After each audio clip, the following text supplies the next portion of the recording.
Hi guys, this is Nadia Hilker. I'm playing Magna on The Walking Dead, and you guys are listening to The Walking Dead Talk Through. I hope you guys enjoy this podcast, and I'm sending you all my love. Bye! Hello, my name is Cassie McClincy. I play Lydia on The Walking Dead, and you're listening to The Walking Dead Talk Through. Yeah! Hey there guys, I'm Callan McAuliffe and you're listening to The Walking Dead Talk Through on Talk Through Media. Hey, I'm Lindsley Register and I play Laura on The Walking Dead. You're listening to The Walking Dead Talk Through on Talk Through Media. Hey, this is Ross Marquand and you're listening to The Walking Dead Talk Through. Awesome.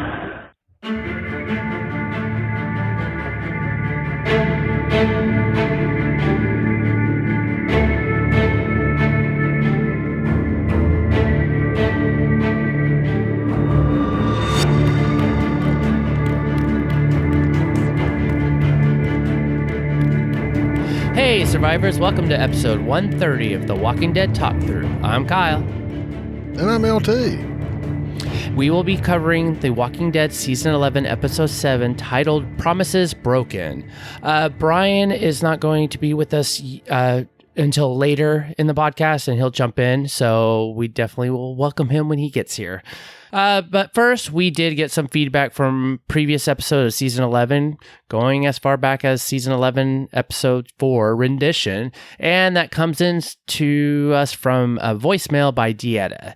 It's actually two parts because, again, the voicemail kind of cuts off at a certain point, so I will play them back to back, and so let's hear Dieta. Hi, Brian, LT, and Kyle. This is Dieta from Detroit. And I was calling because I had listened to the feedback from the episode where me and Renee was talking about Michonne just leaving the kids alone. And I meant to call it last week, but I forgot and it totally went away till I listened to the podcast today. But I just, not to beat a dead horse, but I'm wholeheartedly agreeing with Renee about how Michonne just walked away from her babies, little RJ and Judah. And what I was saying in my comments was basically like, okay, I understand Denai wanted to go and do bigger and better things. You know, we love her for that and everything. But I think they should have recast the role with someone else. They should have found somebody, else to continue the role of Michonne, kind of sort of however they were going with it, with the comics or whatever. Just like we were saying, and I know, Brian, you finally said it, that it would have made the storyline more believable. Just the fact that she just didn't leave the kids. Of course, she supposedly looking for Rick and trying to find clues or whatever to what happened to Rick. I guess she doesn't. So we know she doesn't believe he died on that bridge either. But I don't know if she's supposed to be coming back, because even if she did decide to come back and finish out the show, with the Walking Dead, everybody come back and, Rick's back and Michonne's back, then she can just take her part back. It was just the flow of the storyline. I just think it would have been more better if they would have just kept writing Michonne and just replaced her for the time being with another actress. That was the point. And Mr. LT, if you don't stop shipping that Maggie and me, that is not going to happen, especially after what he said this past episode. But I'm not even going to get into this episode because I'm still trying to get my feedback together. I'm going to try and leave it online, but I think Facebook is having issues today. I don't know if it's just me or what, but if not, you all will be getting a call back with me for my feedback for the episode that just aired Sunday. But we are not shipping Negan and Maggie. No way, no how. Just forget it, LT. That's gone. They're going to work together and bring them Reapers down. And Kyle, I'm with you. I agree. I'm over this Reaper storyline. It's just like a distraction. I would rather they just keep showing the storyline between the Commonwealth and this is Dieta from Detroit with part 2. I got cut off. So basically, y'all were saying they could have just kept the storyline with the Commonwealth and going back to our people. But I guess then they needed something for them to do. So I guess the Reapers was the plot throw-ins for them to have something to do while the other ones was off in the Commonwealth. But why couldn't our people be looking for them in the Commonwealth? Like, okay, they've been gone for how long? What's it? Yoki? I can't say that. Princess, Ezekiel, and, oh my God, Eugene. They just gone.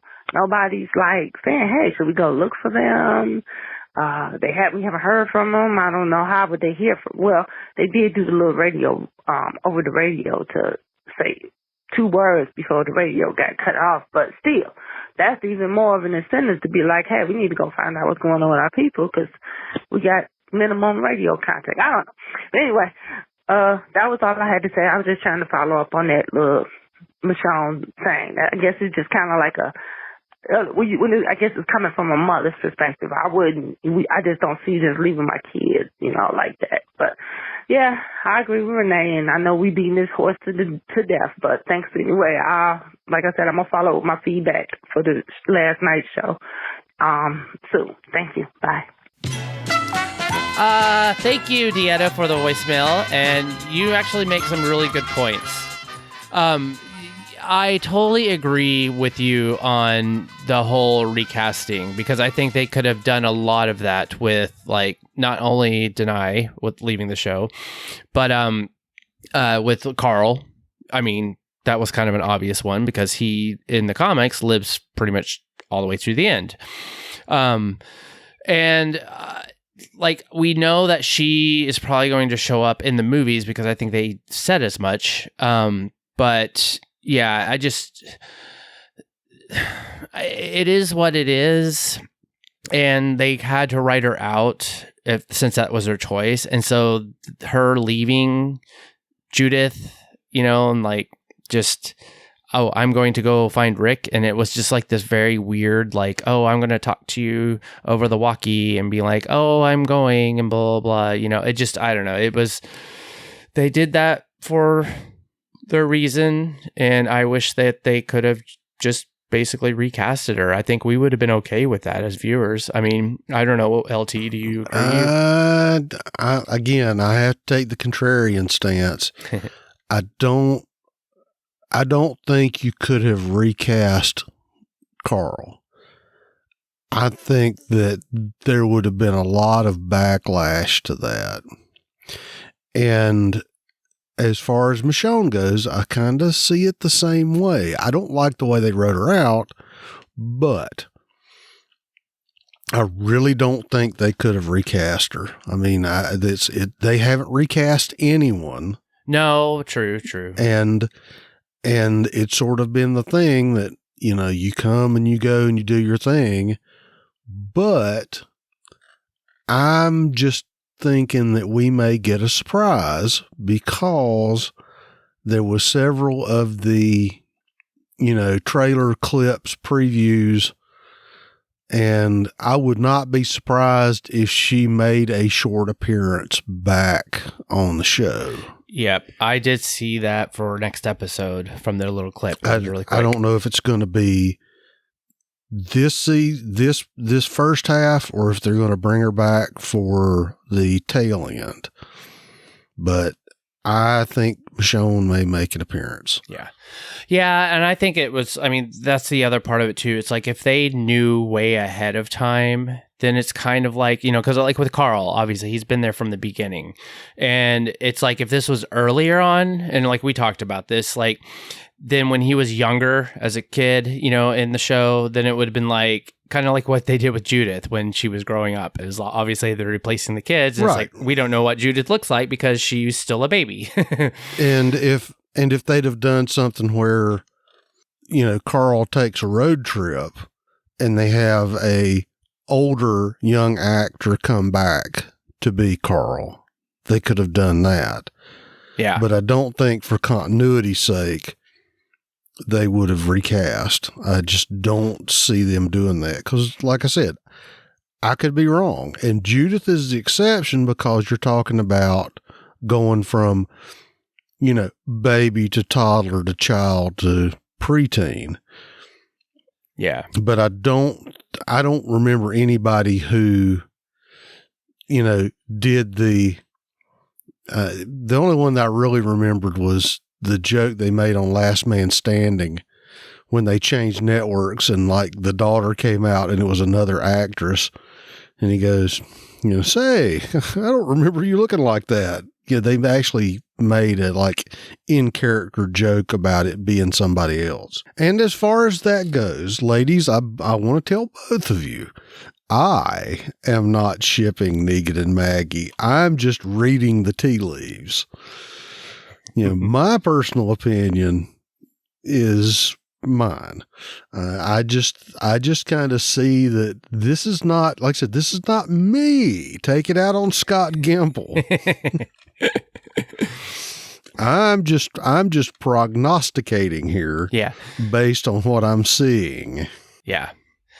Yeah, no, I agree. And trust me, if I'm wrong, I'll say, well, I guess I was wrong. And if I'm right, I'll just take it with all the grace that I will have once I'm proven right. So there you go.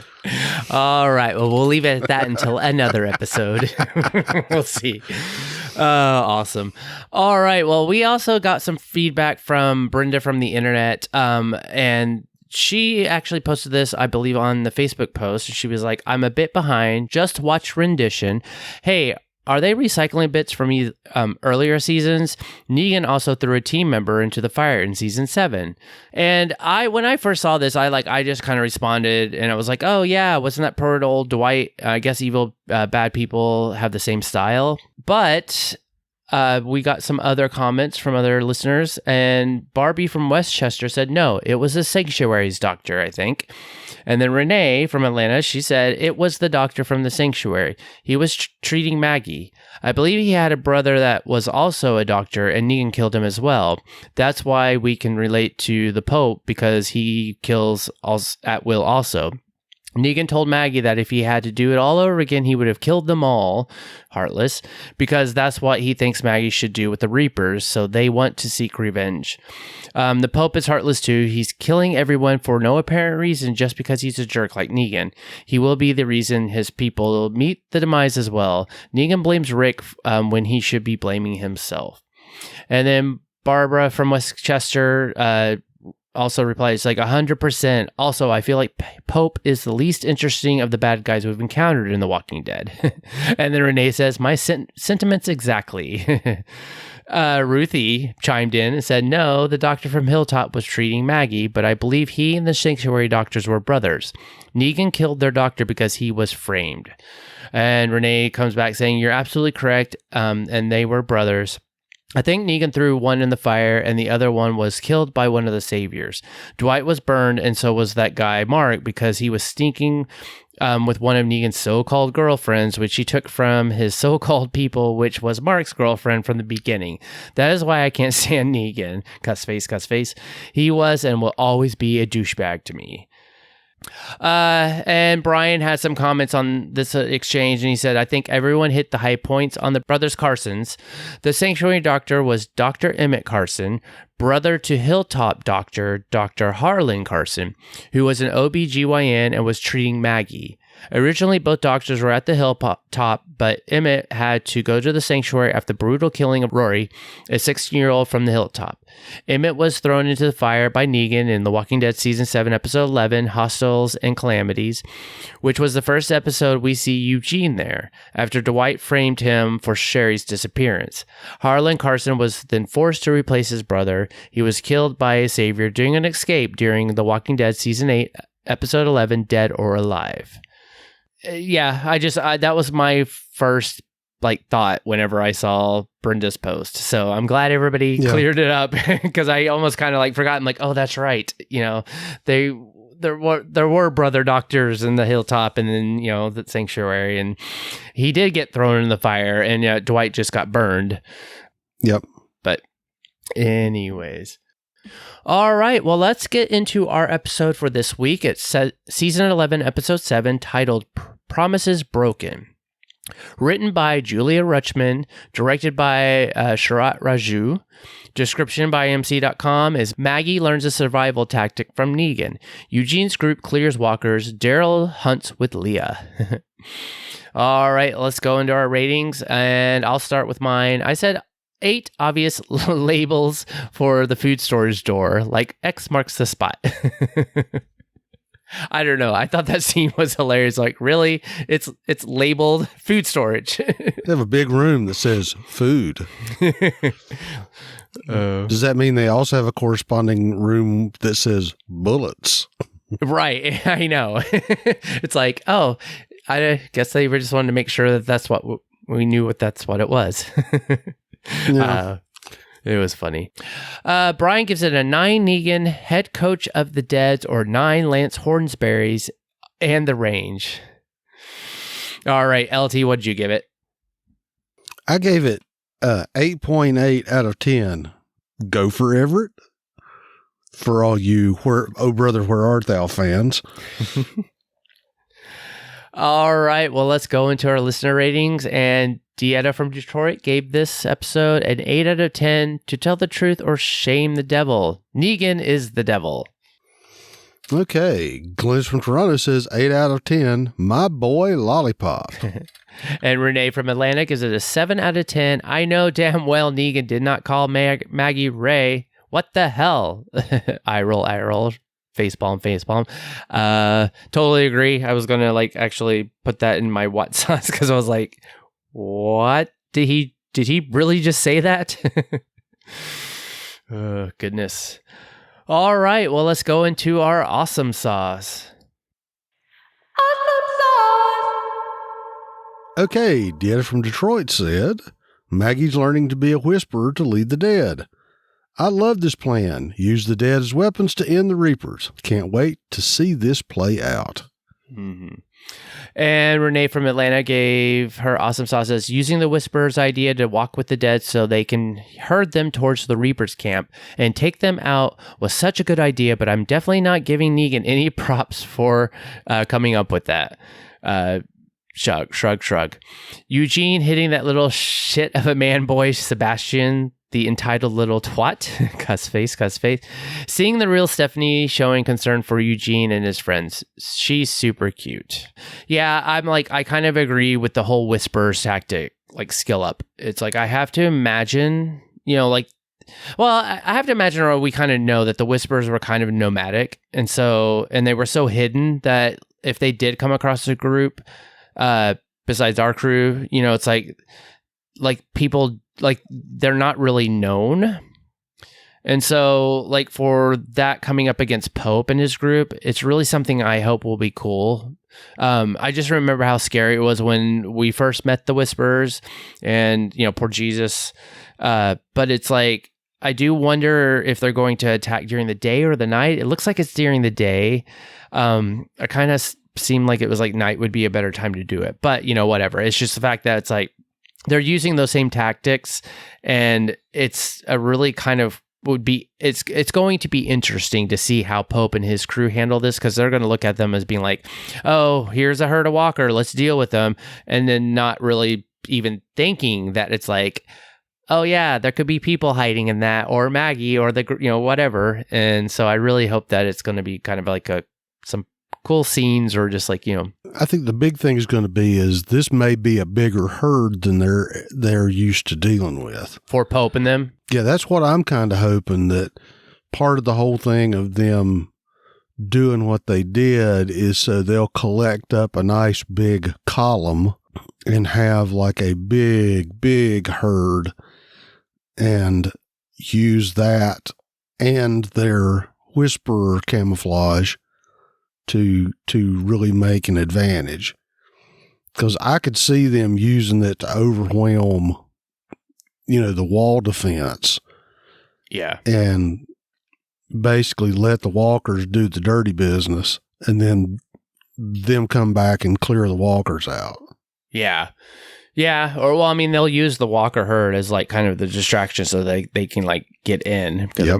They're obviously I'm sure Maggie probably has an idea of like where's the weak spot or like maybe where they can go. Like, and they're definitely building up a nice big herd. Yeah, totally. The other part I thought was awesome, and I kind of know that like some of you will probably be not on the same page, but it's like I have to say that I'm enjoying the Commonwealth storyline.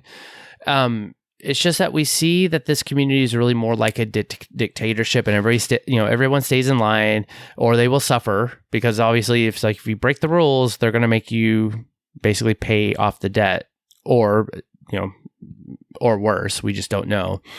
And also, is like there's just so much of this propaganda going on, and almost like there's like a caste system like in place. So I mean, I'm enjoying it because it's like I'm curious to see how like they, we know from history that it's like, people that are held under oppression usually end up turning and like, try to like, form a resistance or something like that. Right. And we're already kind of seeing this kind of thing happen within, like, it's kind of like the enemy within between what I think is Hornsby's motive towards Miss Milton. And see, go ahead. I just have a kind of a different angle on that than. Okay. Well, I mean, that's what I was getting from his exchange with like Yumiko. And it was like, he's got this ulterior motive. Like he's making some plays and then trying to either he thinks that Yumiko is somehow possibly going to be in a position that he can take advantage of. And so I don't know. I am enjoying this, like this kind of like other, like, there's still problems with this whole style of system, but it's like, while the people are just doing the work, the upper echelons are like fighting each other in like all these like conniving and like whatever ways. Like, I mean, it's kind of an old trope. Like we see that all the time, but I'm interested to see this because I'm like, we still have not met who Miss Milton is. We don't know who, Pamela is. So I don't know. I'm kind of just I'm waiting to see how this is actually how they're going to play this out.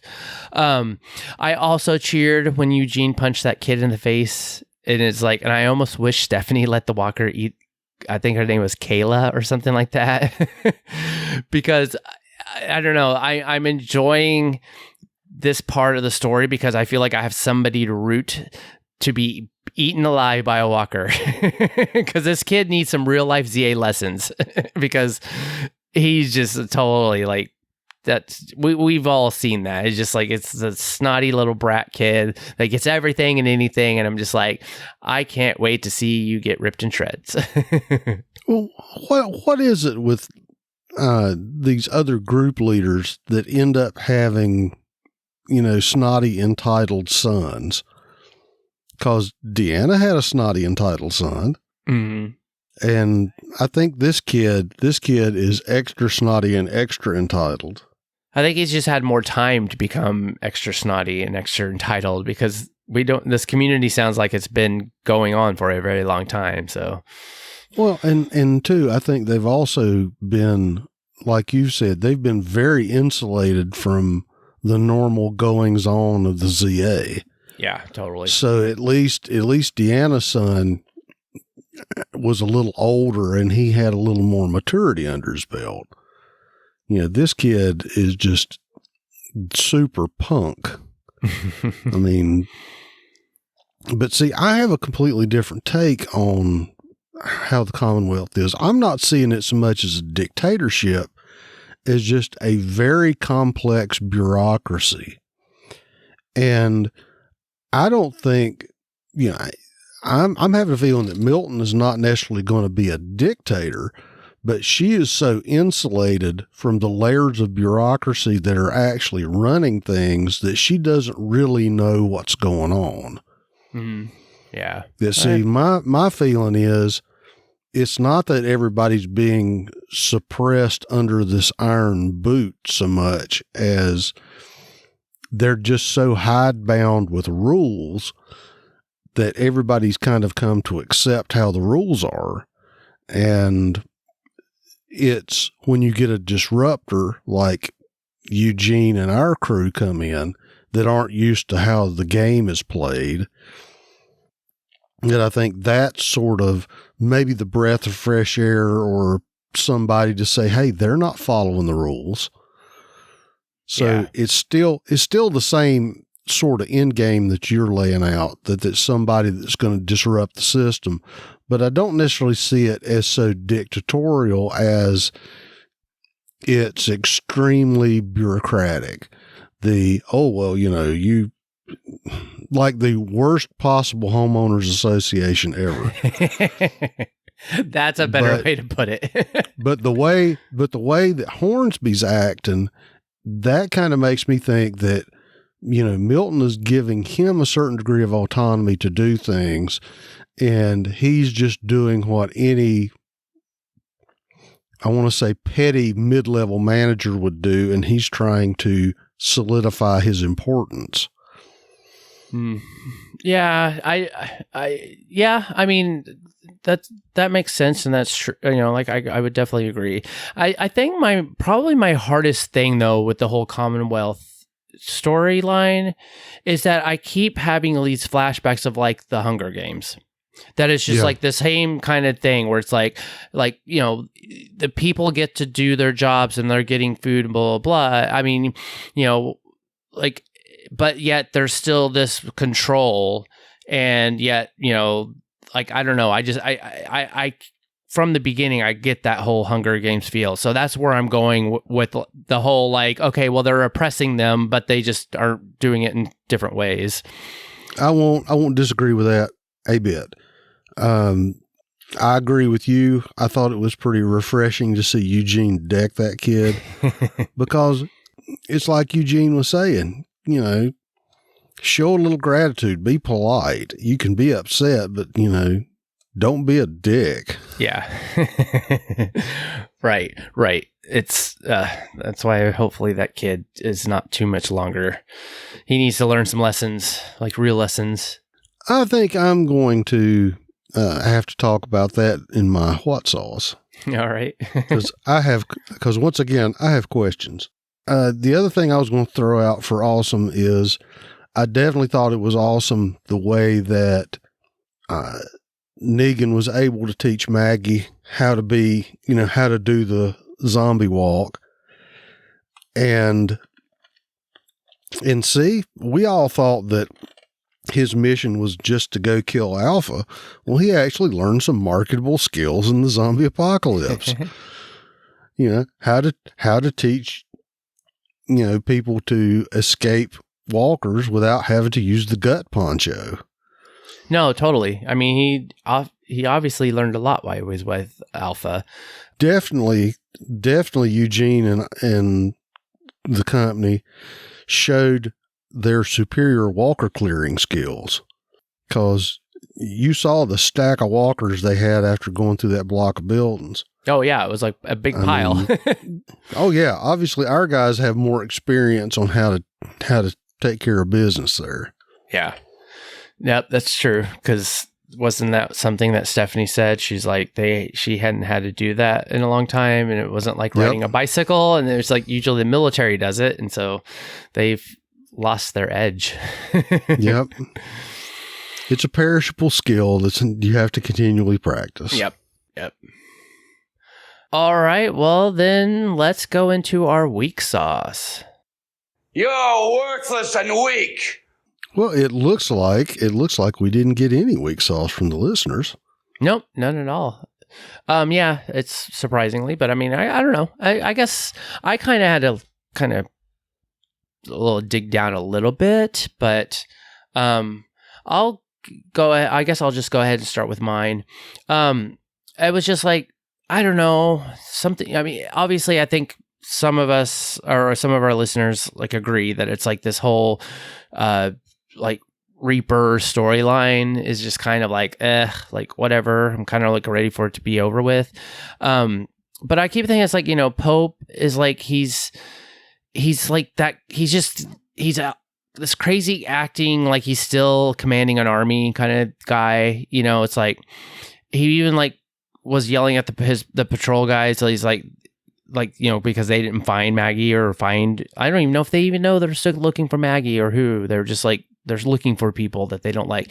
But then, he calls them the GD enemies, and it's like, okay, he's just like, whatever. He's so focused on this, like, killing them.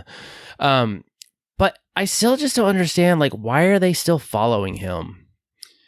Like, they seem to be a small group. It's like they're not like I don't really find him like the governor.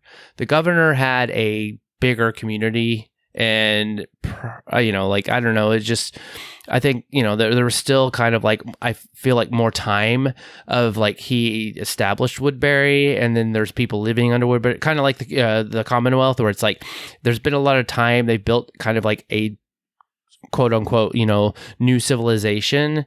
And so people would fall in line in that regards, because it's like, hey, I have a house, I have a job, I'm like, doing something. But I don't feel that way with these guys. And, it's like, and also like Shaw just seems to have like some sway with him, because she keeps pushing back at him. And then he's like somehow kind of like okay with it. So I don't know. It's, to me, it's just, it's weak. It's just like, okay, whatever. They're just, it just feels very like, okay, we're just doing this just because we're trying to get to something else, which I think we saw a little bit of that with Daryl and her. But, it's like, I still just don't understand why, like, somebody didn't take him out already. like just, he's not really helping anything. And I feel like the rest of them are kind of like, I'm kind of fine now that we're here. Or like, maybe they had another place, and did he screw it all up? I don't know. I'm kind of just, this whole storyline is weak, and I'm ready for it to be over. Yeah. Well, and not to say, well, it's sort of the same thing. I mean, well, look at how many people are left in Alexandria. Well, but they also fought a war. Well, true, but we don't know how many things that the Reapers have fought either. I'm just saying, the fact that they don't have a lot of people is not necessarily a function of how much they want to follow Pope. It could just be attrition and whatever. Maybe why they were so glad to have Daryl as a new recruit. Point taken. The problem that I have with Pope's people is, so they've been running all these patrols in around the area, and they didn't find dude, mom, and the kids. Are they that slack? Because it wasn't hard for Daryl to find them, and they just did the same perimeter sweep that the other people were doing.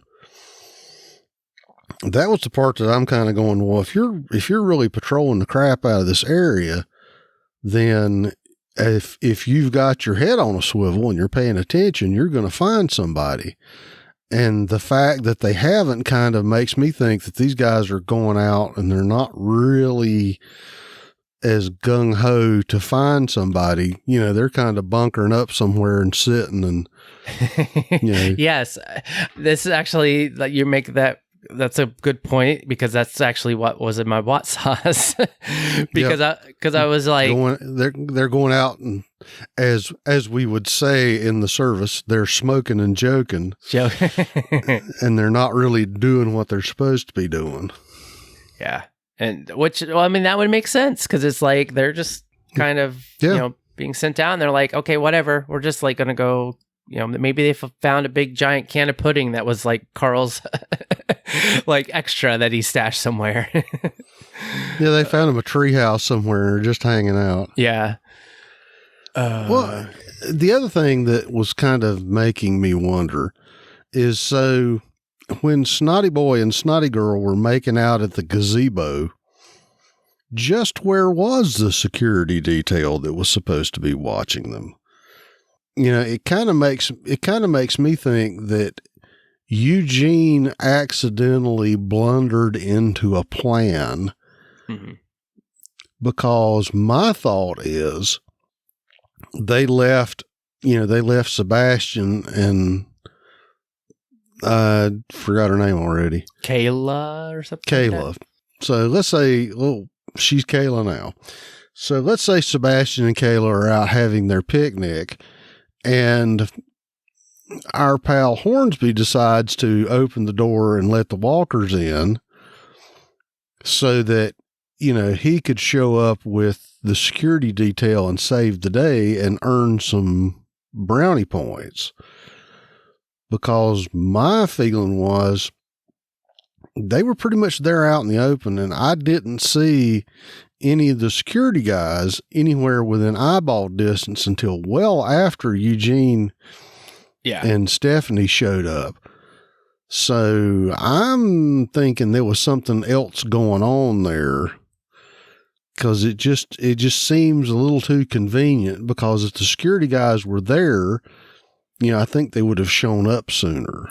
Yeah, but that's like when Ezekiel came back from the hospital, and then Hornsby was like, "Oh, hey, you guys ready for a new task?" And then he sent Eugene and Stephanie, and he even said something like, he's like, "Hey, go clear the area up along the north fence line."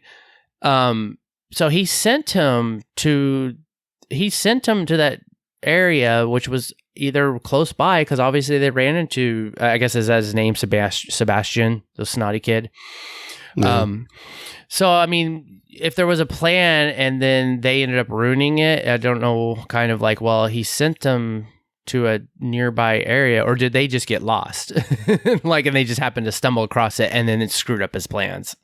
I think that was what it was. I think he just happened to go the wrong way, or Stephanie thought she knew where it was supposed to be. Yeah, they thought it would have happened by the time they showed up. Yeah. No, I mean, like I said, it's just the timing and the circumstances of that scene just make me wonder. Yeah. Nope. I would agree. All right. Well, if there's nothing else, Brian had some that he said his weak sauce was falling into the same trope. Daryl, hey, I need to tell you something, but I'm going to get interrupted and not get back to that point. Yep. I thought that is another perfect timing of the radio call. Yes. Another ADD theater brought to you by The Walking Dead.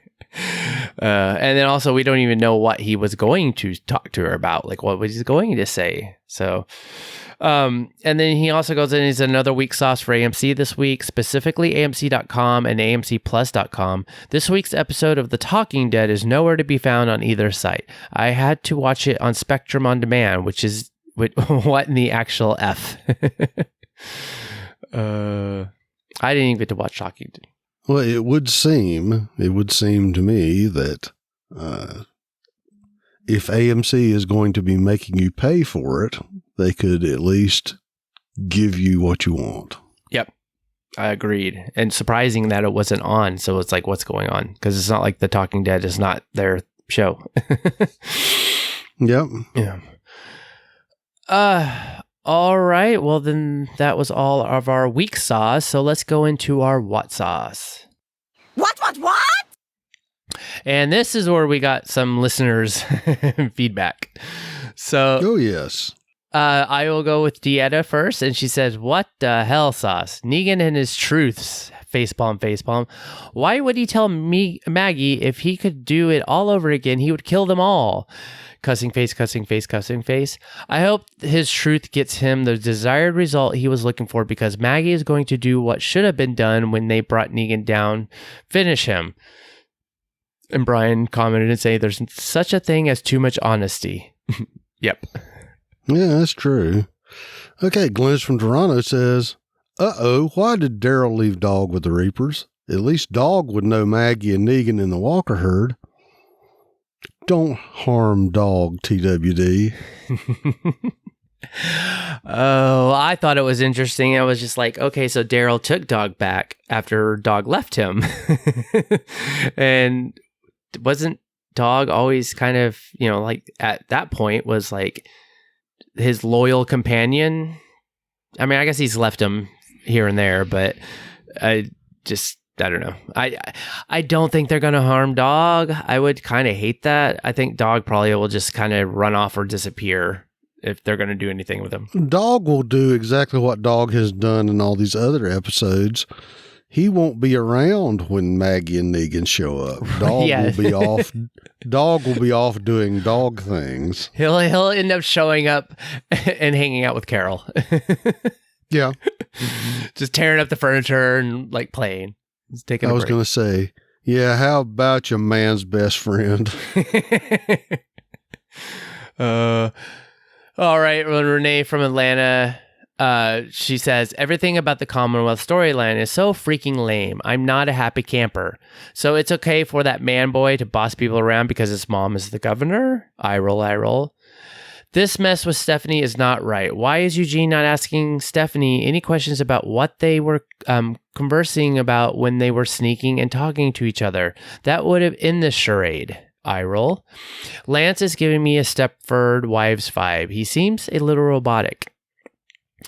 Thanks, Renee. I like I said, I don't know. I'm kind of enjoying the Commonwealth storyline, especially much better than the Reaper one. Just because I feel like there's still a little more, to me, it's a little bit more interesting to just kind of see why, even though it's I feel like it's kind of a little bit predictable, but I think, with some of the stuff that you said, LT, it's we don't know what Hornby's kind of what he's doing.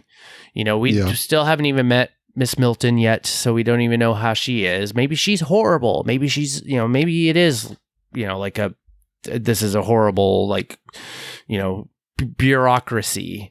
Or maybe we'll find out she's clueless and trapped in her office. Right. And she's kind of like the Rapunzel, but with a crown.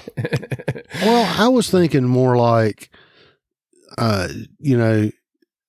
she's the governor, not the governor, but, she's in charge of making sure that the water department's still doing their job and the deliveries are on time and all this other stuff.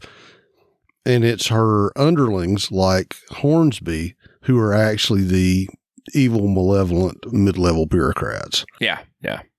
It's the whole, it gets a little bit too big for your britches and you can't really keep an eye on everything. And then your trust is laid in the wrong people. And then that usually bites you in the bum. But we'll see. We still have more to go. But I don't know. I find the Commonwealth a much more interesting thing than this whole Reaper thing. So I'd rather be watching the Commonwealth and getting more of that story than wasting time with. Other than we'll see how Maggie and the herd. And we've already said it. The Reaper storyline was kind of broken from the beginning because the whole impetus of Maggie going on this mission and the way they were introduced and the way that this is whole played out is, the Commonwealth is not quite as action packed, but I think there's a lot more plot depth in there. So yeah, totally agree completely.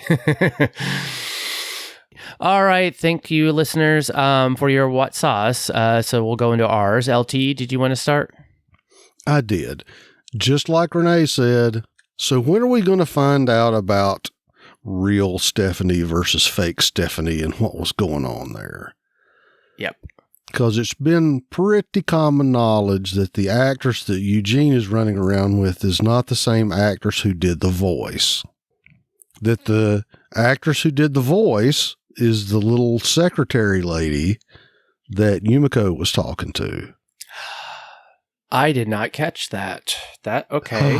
Where have you been, Kyle? Well, but we may not have talked about it that much, but that was something that's been simmering for a while. That when we first saw Stephanie, the actress that we saw in the rail car is not the same one who did the voice. Well, okay, no, I get that. I just didn't realize that the secretary was the one. Yes, she's the one that had the voice credit for the radio scenes. That's why they talk about when she saw Eugene at the ice cream stand, she knew, and you noticed that she didn't really want to talk to him and she was all nervous. And then when she was in the office with Yumiko And Yumiko's talking to her. You saw she had the furtive eye movements. She had the little, the little nervous movements. Yeah, I saw that. Yeah. Like I said, I'm just wondering when they're going to pay that off. Yeah. And we can find out the reason that we have faux Stephanie with Eugene.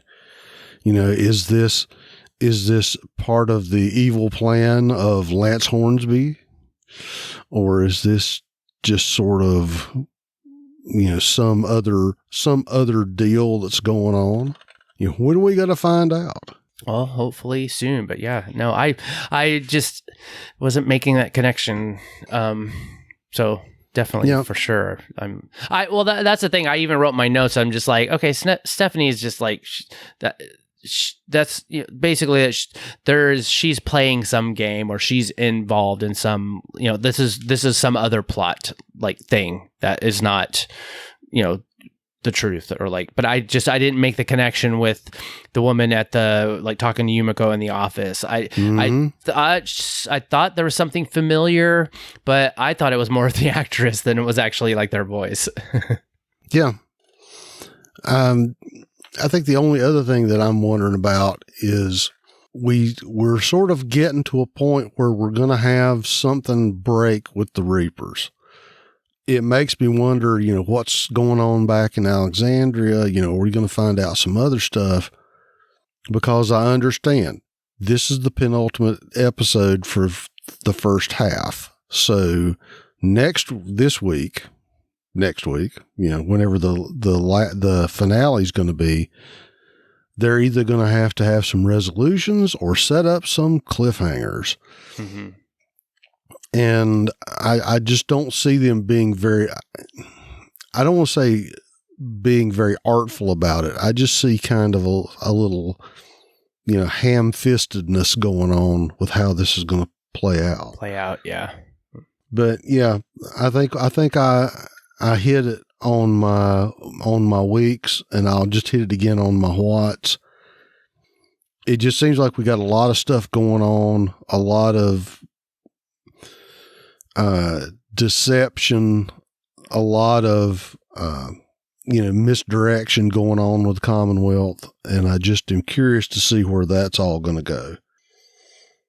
Because is it just me, or did they really give Ezekiel some happy drugs when he was at the doctor? It may be those suckers. They had lots of sugar. Could be. Could very well be. All right. Well, I didn't really have like a whole lot, because we kind of already talked about this, but I did find it's why, in the sense of just, I thought it was like that dude that Daryl and Shaw came across. And I was kind of like, wait, how are you still alive? Where'd you come from? Like, I was like, are people still surviving solo at this point? I don't know. It felt so weird and off. And then also, this is where it was like, okay, she was asking him about like, oh, how are you? Like, who are you? It's like, did you not see the patrols? How do you evade them? And he's all like, what patrols? I have no idea what you're talking about. So it was kind of like, okay, well, they're just lollygagging on the job. It's like they go out and they're not really doing that. And so we kind of both agreed on that, where it's like they're doing something other than their job. Mm-hmm. And, but I don't know. I find at this point, as long as it's been, and I just didn't buy this guy and his kid and his wife, who was hurt, that, they ended up basically having to kill. I don't know. I didn't buy it. I don't get, it's like, since we don't get a backstory of like, were they running from another bigger group that ended up getting overrun by a herd or something like that, and so they split, and that was kind of the deal. I don't know. I at this point, it's like, what, 10 years in, that, there will really be that many soloists running around that like would not be in bad shape or not have, I don't know. We could make the argument that this was another person that was living in Meridian, and Daryl wouldn't have known them since they were Maggie's people. But it goes into just what you were saying, that where did this stray rando family come from that they would have been in this area? And like you said, the thing that's sort of a disconnect is if Pope's group is supposed to be so tight and so scary and so good, then this sort of lollygaggery just doesn't add up. I mean, if you've got people, I would expect this more out of like the Saviors. Mm-hmm. Yeah. Because the Saviors are more like, they're not going to be doing what they're doing unless somebody's really supervising them. Yeah. That these guys, if these guys are so tight and so shit hot and so, disciplined, then they're going to do what they need to do, whether anybody's looking or not. So it's like we've already said, it's sort of a disconnect. Yeah. It's not making really good sense why it's like this. Yeah. Yeah. And it's also kind of like, it kind of just came across too, where it's like, okay, Shaw is like basically standing up for them. And then all of a sudden now she's finding out like, oh wait, are they not doing their job? And then I don't know. It just, there's the disconnect because it kind of almost doesn't follow any sense, because it's like, okay, is this supposed to be a reveal of that she finds out that like, oh, my people that I'm standing up for are not really doing the job and not really doing what, like, are following Pope, to being oh, now we're turning it into like, oh, it's a humanity thing that she couldn't shoot this woman, to like, oh, is she like going to like, Daryl can like connect her, blah, blah, blah. So yeah, it's like, it was just weird. So that was my what. Well, and that's all I had. But then Brian, he had a little bit where he said he thought I heard Pope's southern accent break a bit when he yelled. And I didn't catch that, but I mean, I wouldn't be surprised. We've had that happen time to time in the show. I think even World Beyond with Huck. And I was going to say Rick.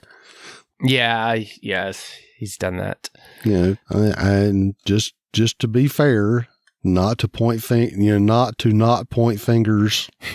at our hero, but we know that Rick was, Andrew Lincoln was not always consistent in how Southern he sounded. So yeah, it just is what it is. Yep. All right. Well, thank you everyone for your good what sauce from our listeners. So let's get into our sad and awe sauce. Aww. You want to take the first one with Dieta? I shall. Okay, Dieta from Detroit says, Elijah seeing his sister in the herd as a walker, losing all hope of finding her alive. And that's sad emojis, sad emoji. Maggie grabbing his hand in the middle of the herd to keep Elijah from losing it. More sad, broken hearts, and very sad emojis. Sidebar, anyone else think how conveniently she made her way to the front of the herd to be seen? Yeah. Well, they were leading the herd, weren't they? So yeah, she was just shambling a little bit faster to get to the front. Yeah, or maybe she was on the side and kind of crossed over. Yeah. I don't know. Yeah, I think they were going to have kind of like similar, like, sad and awe sauces from other listeners. So I'll just go in with Renee's. And she also said, Elijah seeing his sister as a walker. Cry, cry, cry face. Man, I do not know how in the world he kept his cool, because my emotional behind would have given myself away and would have become walker food. She's like, I have no idea how I forgot to make this my number one sad sauce. Well, I guess Brian moved that up for you. Daryl had to kill the lady that was hiding with her family. Leah cried because she couldn't kill the lady. She's definitely going to pay for that later, because I don't think the Pope is going to be happy when he finds out that he's going, or when he finds out and he's going to find out. Yeah. The whole kind of towards the end with the group, the guy that we don't know and his wife, whatever, and just kind of seeing I guess the softer side of Leah. Yeah, I mean, and also just the fact that it's just like she couldn't do it, but then Daryl just basically just shoots her right in the head. I mean, it's kind of like just the fact that it's like, you know, Daryl knows this world, and it's not that, you know, he's being like, he doesn't care. He just is like, you know, I feel like, you know, he just knows, and he would have done that with anybody in our group, because he knows that, like, okay, you're going to turn, so I'm actually doing more of a compassionate thing to put you down. And you know, it's like, I feel like he actually has more of a connection to humanity than Leah does, because she's just running around doing whatever. Like Pope, she called the Pope in about, you know, when they found this guy, and he's all like, oh, just kill them. You know, she was like, okay, I'm going to do it. And so, you know, I guess it was kind of nice to see that she kind of had a little bit of a turning point, but I don't know. It's just, it is what it is. Yeah. And she's not as entirely stone cold as she plays off to be. As she tries to be. Yeah. Yeah, and then just, with Elijah seeing his sister, and I was kind of like trying to go into this before, but it was like, I did not know that was his sister per se, until obviously whenever you kind of see Maggie like looking over and crying.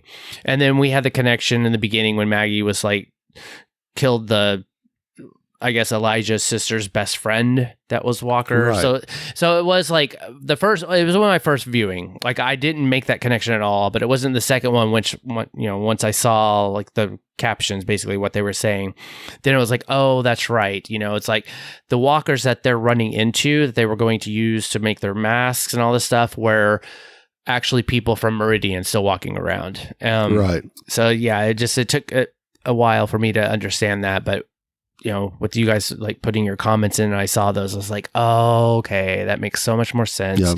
Because I don't remember, I could be wrong, and like maybe I missed it. We never met his sister, have we? Like, we've never. No. Yeah, there was not a scene that was like, oh, Elijah and her were talking and blah, blah, blah. So it was kind of, it just, you know, I didn't catch it right away because I just wasn't really thinking about like, oh, okay, who is that girl? You know, and I just made the assumption that it was somebody he cared about. Yeah, or Maggie did. And like, it was kind of like, right. But not necessarily that it was his sister. But it was sad. And you can only, it's just some of like I don't know. I do like those moments that we get in The Walking Dead, because, you know, we've been going through this for so long, you know, that it almost, we do kind of get stripped of our own like little emotional humanity, you know, the humanity actually watching the show, because we just like, oh yeah, this person dies. Oh, there's like someone gets ripped apart, blah, blah, blah, this and that from a walker. But it is kind of like to get back that connection that it's just like, oh, you know, it's like, to actually like you at this point you've survived this long, then to actually see though someone you care about, whatever, be ripped away. And you know, we got this with Negan and Maggie's big heart to heart. So to me, I'm like, I do find that I'm glad that we get these moments again to kind of bring us back to about like how hard this world is, about like what it's like, you know, like what it would be like to deal with these kind of losses, and what would you do? So, I mean, I don't know. We're going to get into our feedback because a lot of Negan talk is going to be coming up. So, yep.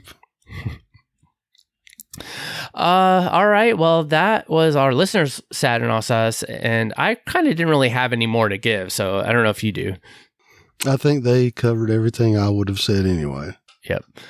All right. Well, let's go into our feedback. We can talk about it. Done talking. Time to listen. So, we got some feedback from Renee from Atlanta. Renee says, Negan has no remorse and he's cold and callous, and I will be glad when he gets bit or someone kills him.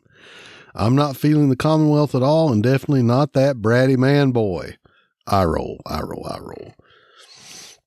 This episode was okay, nothing to get all excited about. I'm so over this Reaper storyline that I feel like TWD is about to lose my mind up in here. Gabriel and the minister, like, seriously? Seriously? That was super freaking corny, and this mess with Negan and Maggie is getting out of hand. I don't care what Negan says. His people died because he was a dictator, not because our people just wanted to kill him. There was no compromising with Negan, which is why he can relate to the Pope, because he is a dictator as well. Can you say psycho with all of that yelling and acting like a kid catching a temper tantrum just because he didn't get his way, and his way seems to be just because I said so? More eye rolls. He told Leah to kill that family for no apparent reason. Negan and the Pope are both psychopaths because they both try to justify killing people because they're protecting their people. Negan had the audacity to say, "Where did Aaron get Gracie? Are you serious? Had he accepted people and allowed everyone to work together, Rick and our people would have never killed his people. That's how Alden and the rest of the Saviors ended up with us, because they knew all we wanted was to have some sort of normalcy and diplomacy. Negan needs to kick rocks. The Commonwealth better pick up the pace, because of right now I can see why the ratings are dropping." And she closes with, "You guys continue to be great," with lots of hearts. Aw. Oh, thank you. Thank you, Renee. Yeah, so this, like, the whole Negan-Maggie exchange was definitely very tough. But it also kind of does play the sides of both, the sides of both sides of the coin, where it's like, our people did go in and basically wipe out everybody at the satellite station. They did. But also, like, there weren't families and they weren't children and this and that, which what Maggie was saying. But then at the same time, it's like, Negan's like, well, but they had, friends and girlfriends and, and here I am on my side being like, they're looking at me as the leader being like, hey, how did this happen? What did this happen? How do we do this? Blah, blah, blah. So right. It's a very almost kind of like that, I almost think it's like no one is right. Well, and I think that's the point that I think we need to take away from this is we as viewers want to, couch it as we like our good guys, we like our people, and we don't like the bad guys. But in reality, everybody is just trying to survive. And even if they are not in the quote unquote good camp, they're not walkers. So if you turned the inverse of that, the time that the Saviors came in and killed some of our people, we're all mad about it, but they have a lot of the same motivations as our group does. So I think it was sort of a little cold water for, to think about, well, it's not as clear cut as, well, you're just killing the bad guys, because even the bad guys have dreams and hopes and aspirations and families and relatives and buddies and right. Totally. It's hard to, it's very hard because it's very subjective. You only come off of like how you feel on your side, and the other side doesn't matter, but it's just like you said, it's kind of make you think about it. Yeah. All right. Well, next comes from Deanna from Detroit, and she starts off with, "Okay, I am so over Negan and his shit. Again, why is he still here? I hate to say it, but actually was starting to feel sorry for him. But after him saying the truth, ! No, he has to go. My prediction is Maggie is going to take him out of his misery." And this is where I think, and I don't know if you want to chime in or just agree or say, like, it's like, is this going to lead into what the comic version led to? I don't know. I think that there are going to be, I think some people are going to be dissatisfied with what happens because I don't know if he's going to die. Mm-hmm. I know in the comics he didn't, but I don't know what they're going to do. I know that just based on some stuff that I've read, that Jeffrey Dean Morgan said that he wants to go out swinging, but I said, I don't know what they're going to do. We don't know. So I'm just going to ride the train and see what happens. Yeah, I think that's all we can do at this point. And then she goes on, she said, what is wrong with Yumiko? Why does she insist on hounding her brother for being a baker instead of a doctor? He said he was happy doing what he's doing and doesn't want to practice medicine anymore. Girl, let that man live already. He asked her several times to be quiet about it. He didn't want the Commonwealth to find out he was a doctor, but no, Yumiko keeps running her mouth and in public too. Just blah, blah, you were this, you were that. Shut up already. Commonwealth probably has her new suit bugged. That's why Tommy was taken away, because his sister wouldn't shut up about being a doctor. Facepalm, shoe face, or shish face. Yeah, and then Brian commented, he said, he was like, either that or they have the whole train station bugged. And I was kind of agreeing with that too. I was like, you already see all the propaganda and all the stuff going on with the Commonwealth in general. So like, why wouldn't they have their snitches, their cameras, or their microphones, or, listening? So I'm like, that's not a surprise. But what was a surprise was that Yumiko went up to Hornberry and like confronted him, and then he basically said like, yes, I kidnapped your brother. So it was his doing, because she was messing up his plans. So whether or not he's got like little spies, or a little like on Game of Thrones, since that seems to always keep coming up, his little birds, going around. Yep. that's somebody told him that she was trying to get a meeting with Miss Milton. So, and he was like, I would have put a stop to that. And I'm going to go back to my thing. I don't think it's the fact that he concealed that he was a doctor. I think the bigger point is going to be that he lied. I think that is going to be the linchpin in all this. Yeah, that's what I'm saying too. All right. Well, she continues and she says, Eugene has turned into a fighting machine, slicing and dicing walkers like he is a pro. Kudos to Eugene for sticking up for his lady friend, but why didn't he just tell them what happened to the governor's brat? He saved the little entitled ass brat from his own ignorance. Shrug emoji. Looks like another entitled jerk son. Can't remember Deanna's son's names, but he was the same way, walking around like he was a king, but was really a brat who got himself killed. Indeed. Daryl and Leah, the June look-alike, running through the woods looking for Maggie and the crew. Pope is pissed because they haven't found them yet, so Leah tries to be rational with lunatic Pope. That's funny. Laughing face. Leah, why are you so surprised that he's exhibiting behaviors you have seen before? Your people need a place and they found one, but you took it from the people who were there first, and now you're all trying to keep the people who stole the place from coming back? Go figure. Daryl's classic line, I met a guy like that before, after Leah tells him why they are still hunting. Loved it. Then he says, so Pope goes back to being a good guy after killing the people whose place they took? Eye roll. Really, Leia? Can't wait for her to get what's coming to her and Pope. In the Reapers now, over the storyline already. Overall decent episode, ready to see some heads roll. Literally. Okay. Well, we've got some feedback from Glennis from Toronto. She says, so Leah has a little humanity left then, with not being able to mercy kill that woman. Maybe there is a glimmer of hope for her.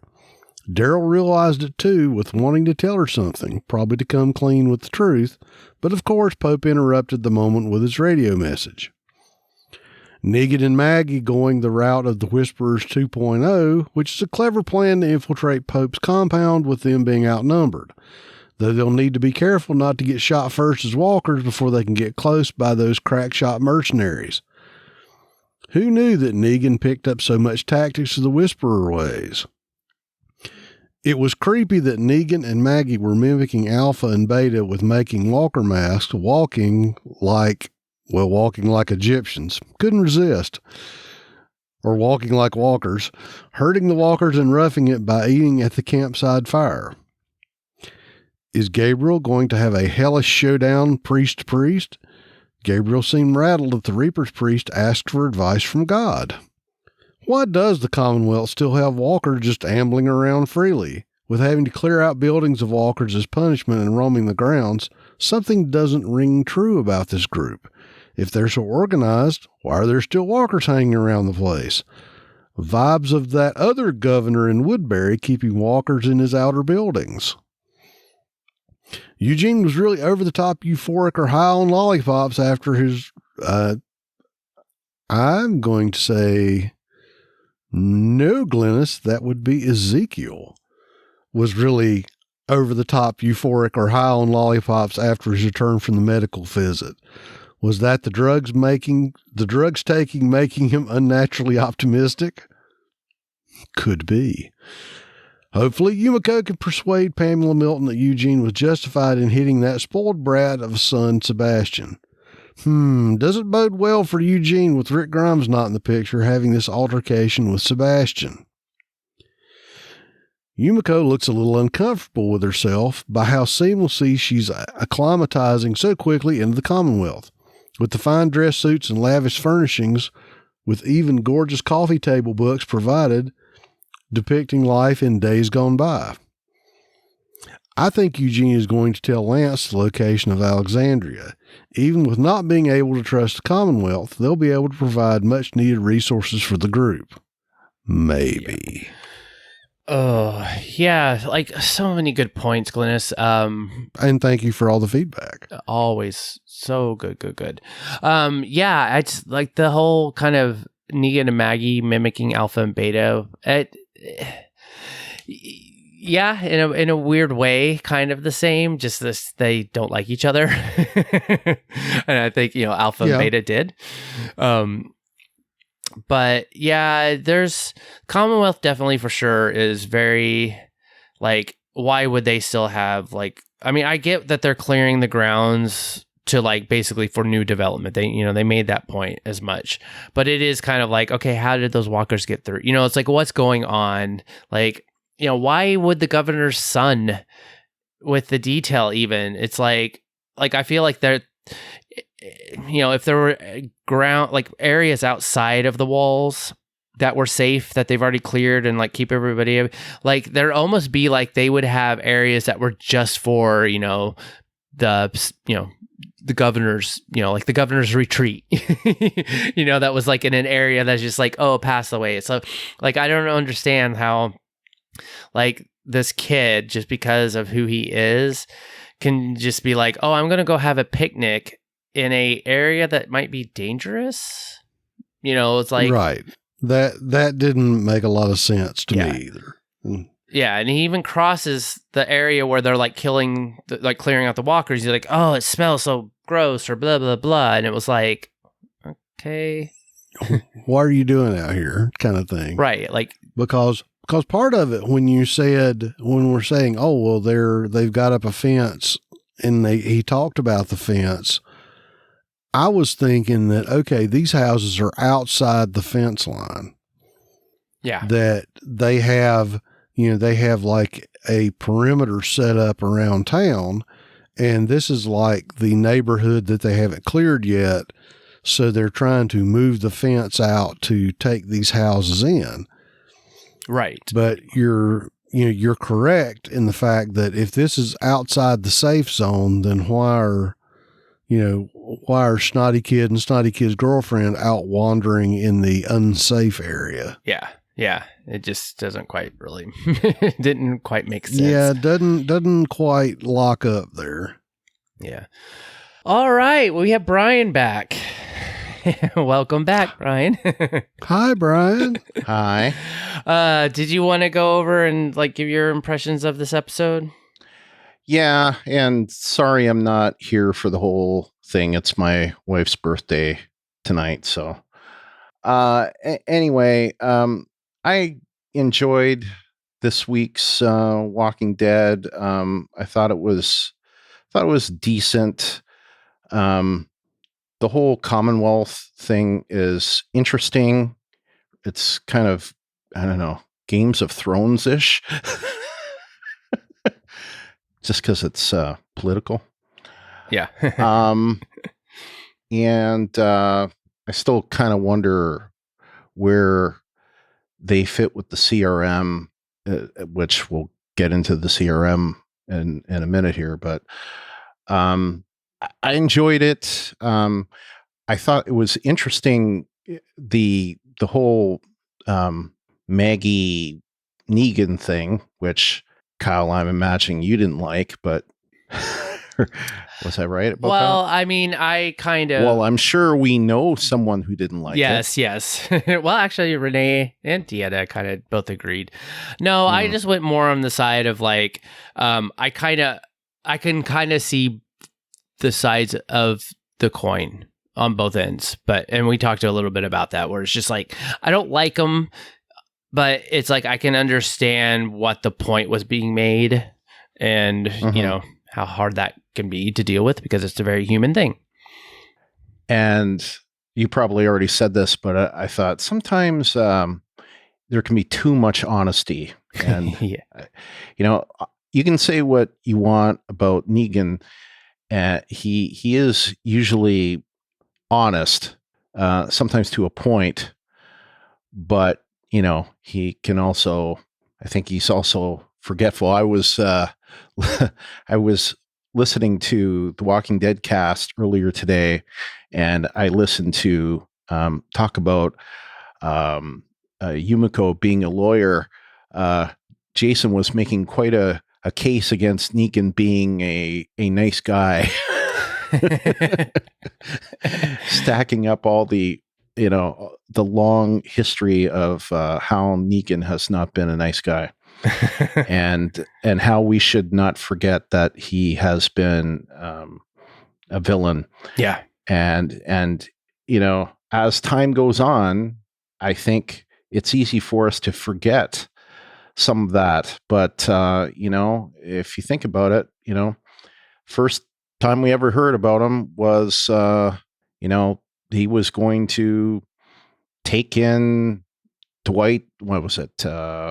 Sherry's sister, who was a diabetic, and make her marry him to get the meds, just and basically add to his harem.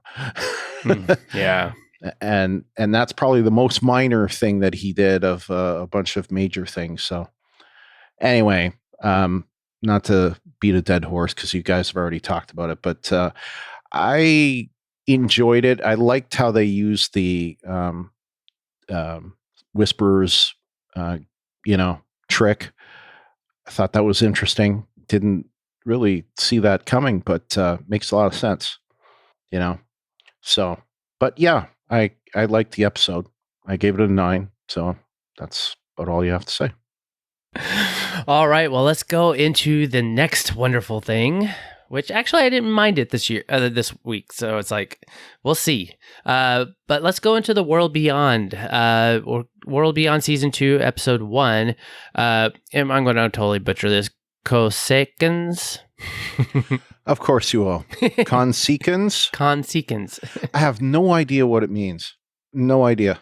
Yeah. I thought it was consecans. Whatever it is, we're going to butcher it. Yes. Yes. Well, it was written by Matthew Negretti and directed by Lauren Iaconelli.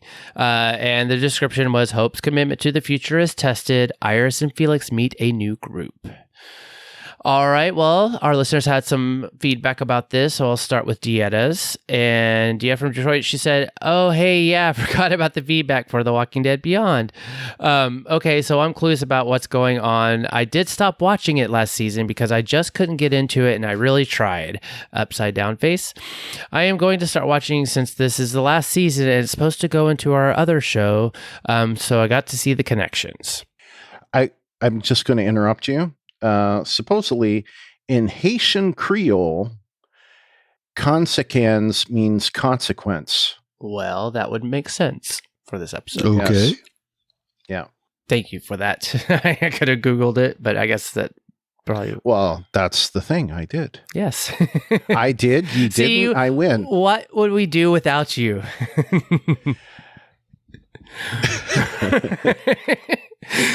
Oh, all right. Well, I'm just going to say this. I can't wait. I have to say this. This is important. It's shocking. You guys aren't going to believe this. I liked the episode. That's not true. That's impossible. Well, I'm going to double down on it, Brian. I almost like this episode more than I liked Walking Dead. Well, I'm gonna double down on your double down and say I did.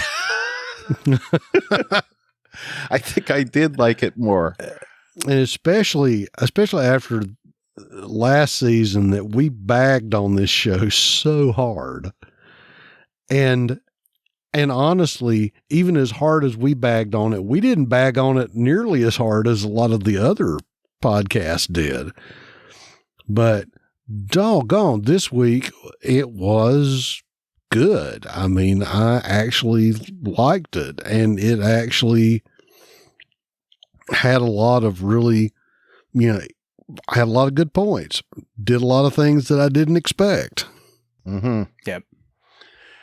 Yeah, I was kind of shocked. I mean, it was one of those things where it's like, I did not expect to like this. And there's a lot of times where I will go into an episode and I will realize fairly quickly that I like something. And this happened this time. It was kind of like, I'd say by act one, it's like, this seems different this time. I wonder why. Is it because they're winding down, that they're not like spending all this time, trying to build up these 4 miscreants, these 4 teenage, inept warriors, if you want to call them. The only one that really knew how to do anything was, what's his name? Silas, Yep. I guess, but yeah, it was good. I mean, it was good for different reasons, but it was good. I don't know if it would be as good when Elton and Silas are back. Probably will be. I mean, I don't know, but I was pleasantly surprised. Yeah, how good it was. Well, considering that the way they handled it was you had Hope's block and you had Iris's block. Mm-hmm. Yep. That I think if they learned anything is that you can't have a lot of individual revelations for 4 or 5 characters in the same episode. Yeah. And and yet there were revelations for those that we saw, Right. Mm-hmm. Yeah. So, and not just the 2 sisters, but also, was it Huck? Is that her name? Yeah. Yeah. And Felix and, Felix's boyfriend, whatever, like just there was stuff going on all the way. I'm still wondering, why did they kill 100,000 people? What was the motivation there? I'm sitting there going, why did they do this? What was the point? And I don't know. I especially if they're in Albany or some city close to Albany, and you're talking Omaha, Nebraska, what possible threat does Omaha have to do with upstate New York in the zombie apocalypse? That we don't know. Yeah. And I think that we suspected there was something bad that happened in Omaha, but this is like super premeditated, calculated, and it definitely adds a layer of nefariousness to the whole thing. Because last season we just thought that they flew in a few Connex boxes of walkers and turned them loose. Not that they actively blew a hole in the wall. Yeah. And got this column to come into town and eat everybody. Well, speak for yourself, LT. I pretty much figured that that's what they did from the beginning. But I just don't understand why. Oh yeah, like what was the means to the end? I thought that they killed Omaha and the campus right from the beginning, and they did it intentionally. I just don't understand why. Well, I did think they did it intentionally, Brian. I'm just saying that it's the herd that they brought was just a bigger hammer than I expected. Okay. Mm-hmm. But I will concur that I want to know why she did it. There had to be something other than she had a bad feeling or something. Well, yeah, it's pretty clear she was operating under orders, but who gave the orders and why? Right. That's what we'll find out. All right. Well, let's get into our other listeners' feedback about the episode. And Glynis from Toronto, she first gave it a rating as 7 out of 10 hallucinations. And this episode was pretty good. The two contrasting stories of what the CRM did at Omaha and the campus, between the truth that Iris knows what happens and what Hope is told. Man, Elizabeth can lie so smoothly. Yep. Elizabeth with the knife is so cool. Calm and collective, just swishing the knife up and killing the empty with not so much of a backward glance. Lots of muscle memory and play there. Hope battling those empties by herself and then getting concussion was done well with her imagined surroundings from the past and present. I really thought Candace was really there. It showed how Hope's mind was also grappling with the decision to go it alone or stay with the CRM. And Iris has killed her first human with a good dose of revenge to bolster her resolve. Another community to see what lies, if anything, below the surface with that perimeter. Nice play with words with the leader asking Iris what she lives for, and Iris answers, I live for Hope. I thought that was kind of funny. I was surprised that Hope and Iris' dad was still alive, as I thought for sure he was an A and being experimented on. And one last thought on The World Beyond. Was Huck wearing Rick Grimes' watch by any chance? Ooh, I didn't get a chance to really look. I don't know. I would think that. I saw this comment before I did my semi rewatch because I didn't really watch it the first time. But I feel like they would have made a point maybe of him showing it off more, but I didn't, and who knows if it's really that. I didn't think that Candace was there, but I did think that Candace was kind of freaky. Mm-hmm. So her hallucination of Candace was pretty out there. Yeah, but I never thought for a second that she was actually there. Right. I remember writing down in my notes, and again, I kind of just watched this and just kind of like, for the second, I didn't really watch it the first time, and I just finally got to watch it today. But I mean, I was kind of like, oh, really? That girl that was in all the pictures 10 years in is still hanging out at the school? like why would you be doing that? Like, you should have left or died, at that point. So I didn't think it was really zombie apocalypse peaked in high school, Candace. Well, she was She was like those crazies on the Walking Dead from last week, you know. Yeah. That were in between the walls and eating themselves. All right. Well, Renee is our last one. And she said, The Walking Dead, or The World Beyond, is off to a good start. I don't like Kubelik at all. She's a liar and a murderer, cuss face. She killed all those people for no reason. I was really hoping Hope would not have to call her on the walkie, even though I knew it was impossible for her to make it on her own. Was Candace real or not? I wasn't for sure. Iris is going to be a force to be reckoned with. I'm glad she didn't show any remorse after she killed the CRM soldier. Felix and Will are super cute together, which makes me believe one, if not both, are going to die. Aww. I don't trust the people at the farm. No more than I trust Huck's tired ass. Overall, it was a pretty decent episode. I'm hoping they pick up the pace since this is the last season. Where's Eldon and Percy? Shrug, shrug. We will see them, I'm sure. They're just not this episode. Yep. And hopefully he lost that stupid backpack that like carried everything and anything that he should have not been able to carry. But that is a good question. So where is Eldon and Percy? Yeah, they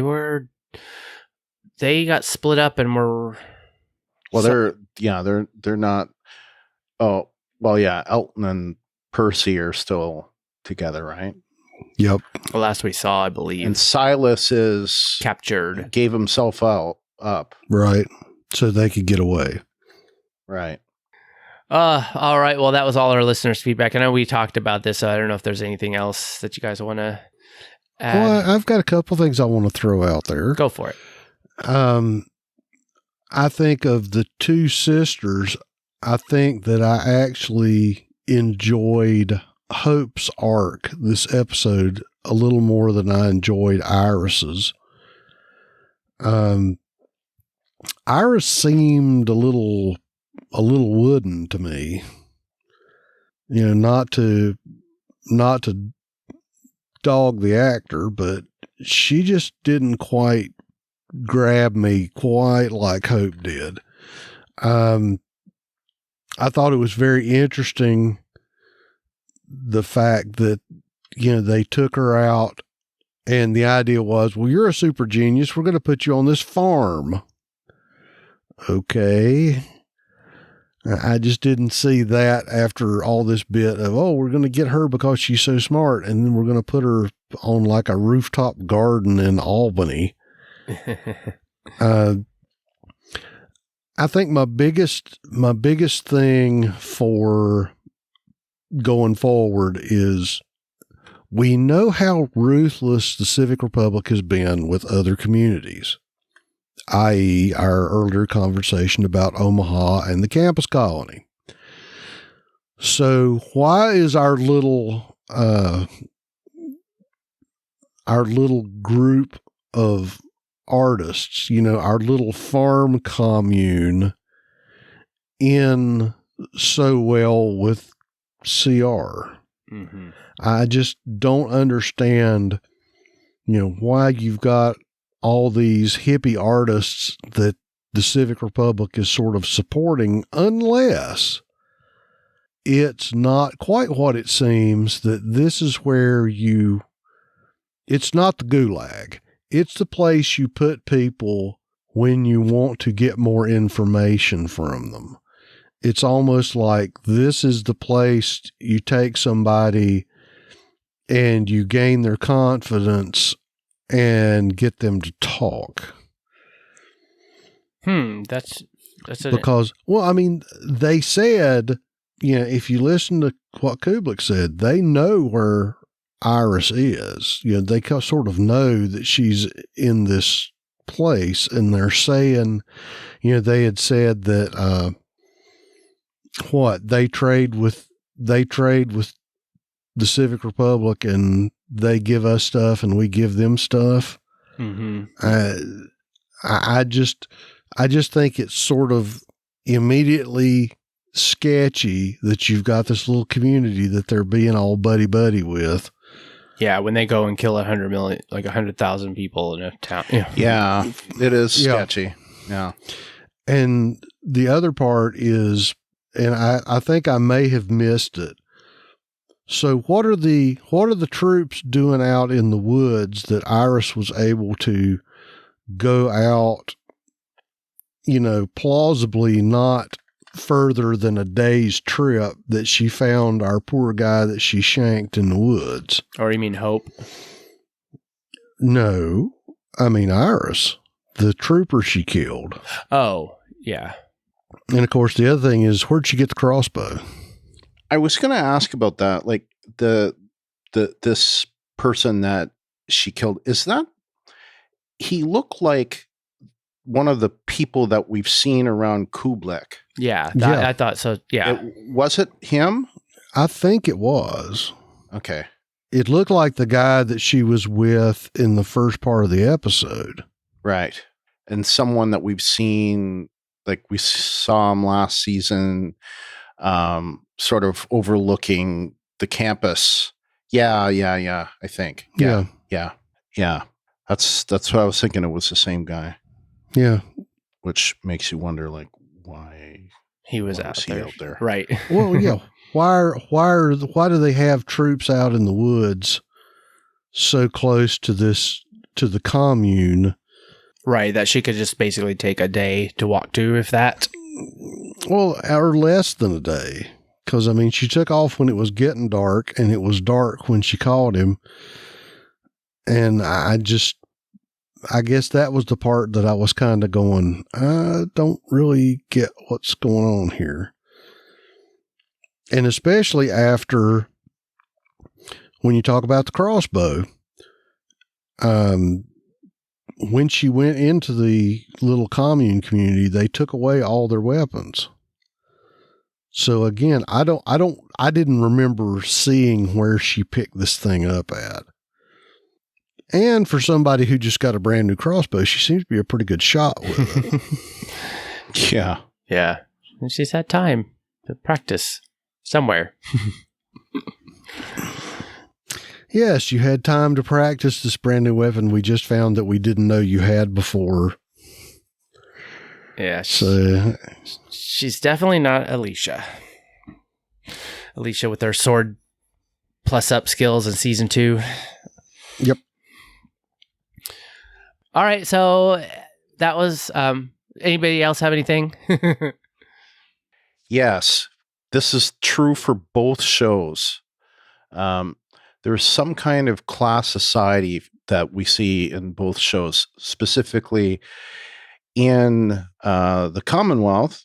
We definitely see it, and particularly this apparently wasn't mentioned by name, but the character that was such an asshat goes by the name of Sebastian, and he played a particular character, had a particular role in the comic book. And if you know anything about it, don't say anything. But I do know about what he did, and I'm not going to spoil it for those that haven't. But yeah, anyway, not a nice kid, and a jerk face, and clearly talk about class society.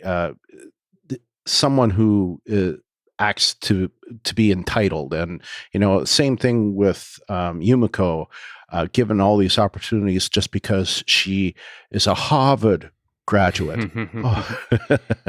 Right? Yeah. So and even what might be going on with the doctor, like I think you hit it on the head, LT. You probably already talked about this. The fact that he lied is what he probably got in trouble for, but his role in society will probably move up once he pays his little debt because he's a surgeon, right? I think in the CRM there might be a class society as well. Artists. Maybe that's why they're left alone, because they're artists. Scientists seem to be very important in the CRM. So there is like I say, and smart, like that's why they want Hope so bad, because she's genius level, whatever. So there is a class society that's based on, one's based on politics or wealth or whatever you want to call it, and one's based on intellectual, artistic, whatever. But it's both class society. Mm-hmm. That's what I wanted to say. Yeah. Okay.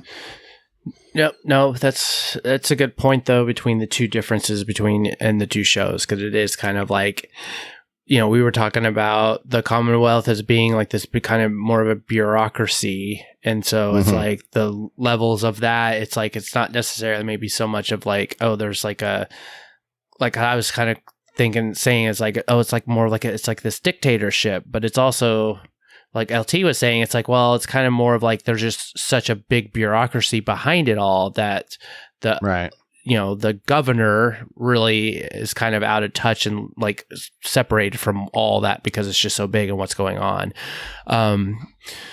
CRM is very militaristic, and it's also, you're right about the fact that it's their values are more of what I think, and we're getting to see a little bit from the clips, and we're kind of like, I think we kind of already understand that like they're looking for a cure, but they're also looking for a way to create the new society, but the way they want, not in like how we would all be like, oh, I want to go back to going to the mall. They want, and it's kind of like a different approach here, where like the Commonwealth is using U.S. currency. Right. So in a lot of ways, they're trying to restore the way things were, at least to the best of their ability. Whereas CRM wants to not restore, they want to build to the next thing, and aren't afraid to, break a couple of eggs to get there. So to speak. 100,000 eggs is a lot of eggs. Yep. All right. Well, if that was it for everyone, let's go into... Yeah, that's it. Okay. Well, let's go into news, ratings, and info. There's a couple weird stories on the news. Well, in ratings this week, ratings are up on both shows. Good. The Walking Dead got season 11, episode 7. We're very, very far from season 1. Got a 0.47 in the 18 to 49 with 1.891 million viewers. That is up from that is up from last week's 0.43 in the 18 to 49. And 1.782 million viewers. In the 25 to 54, it got a 0.68, up from 0.63. And in the 50 and over, it was also up slightly, 1.02 versus last week's 1.00. World Beyond Season 2, Episode 1 was also up from the season finale last year. It got a 0.20 in the 18 to 49 with 753,000 viewers. The season finale double episode last season got a 0.15 in the 18 to 49 with 618,000 viewers. Talking Dead this week got a 0.10 in the 18 to 49 with only 403,000 viewers. Now, of course, that was at a later time. Last week, it got a 0.14 in the 18 to 49 with 700,000 viewers exactly. Well, probably not exactly. Nope. In the parrot analytics, The Walking Dead stayed again at number 4. I think that's the third week in a row. It got a 45.7 times the demand of an average show, down from 48.0 times last week. Remaining at number 1 is the perennial SpongeBob SquarePants at 73 times the average show versus 77.1 times the last week. And Saturday Night Live is remaining at number 2 at 53.7, up slightly from 53.6 times last week. Remaining at number 3, My Hero Academia at 51.5 times, up from 50.0 times last week. So basically the top 4 were unchanged in order, but it changed a little bit from after that. Like Stranger Things came from, I think it went from number 9 to number 5. Yep. Because there was a trailer, I think, that came out. All right. Well, that's it. So. All right, LT, why don't you take it away? Tell us how people can interact with us. All righty. We want to encourage you to follow us on Twitter and Instagram. That's at Walking Dead TTM. To submit your theories and feedback, most people post in our designated episode thread in our Facebook group. That's facebook.com/groups/WalkingDeadTTM. You can send us email. That's walkingdead@talkthroughmedia.com. You can also utilize our feedback forum on our webpage, which is talkthroughmedia.com/feedback. If you'd like to leave us voicemail, you can call 216-232-6146. Now, all of our new episodes are on YouTube first. Just search for Talk Through Media and remember to subscribe and click that bell to get notified when we have new videos. YouTube goes out first before the podcast goes out to our regular distribution places. Yes. Patrons get the early access. To support us, like and review the Talk Through Media Facebook page at facebook.com/talkthroughmedia. The best way you can support us is in our Patreon. You can find that at patreon.com/walkingdeadtalkthrough. It's like you can support us with $1 a month. That helps support the podcast, support our costs. All the good things we like to hear from you guys. Plus, you also get early access to our to the show. So basically, as soon as we're done recording, usually like the next morning, it's an unedited, no bells and whistles, just kind of how we record it before the editing for the main podcast. But if you want to get it first, that is the best way to do it. And we would also like to thank our Patreon supporters, Clint McCollum, Renee Murray, Lawrence Todd over there, Kyle McAdams, which is me. I need to change that. I always do this every week, and it's like, oh, I need to change that, and I forget. And our newest Patreon supporter, Dieta Patterson. And remember, Dieta, Clint, and Renee do get the early version of this episode this week. You can subscribe to us in Apple Podcasts or your podcast client of choice. While you're there, give us a rating or review. You can also leave us a review at podchaser.com. There, you can actually rate individual episodes or the whole podcast.